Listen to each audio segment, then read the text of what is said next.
Assalamualaikum warahmatullahi wabarakatuh. Hai teman-teman, perkenalkan, nama saya Nur Fitriah dari Prodi Pendidikan Ekonomi tahun 2020. Saya dari Universitas PGRI Ronggolawe Tuban. Saya mendapat tugas dari dosen saya, yaitu untuk membuat video eksperimen air. Eksperimennya berjudul Sumur Ajaib. Sebelum kita mulai eksperimen, mari kita terlebih dahulu mempersiapkan alat dan bahan terlebih dahulu.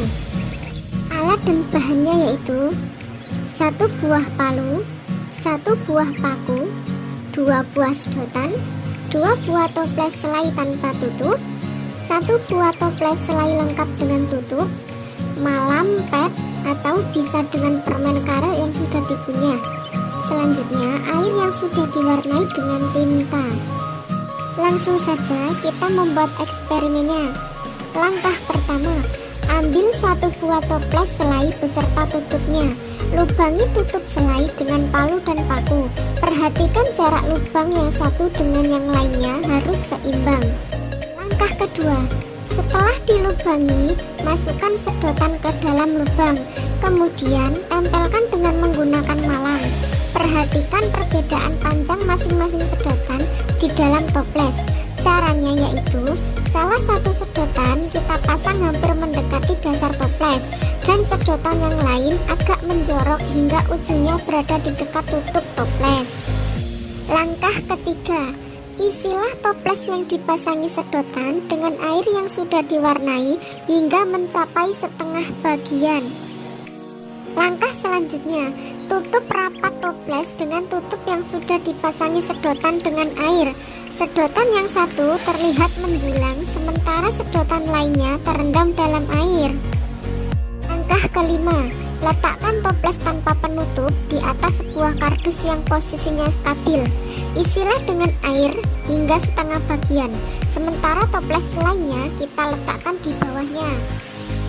Langkah yang terakhir, coba kalian balikkan toples tertutup yang dipasangi sedotan. Tahanlah beberapa saat dan lihat hasilnya.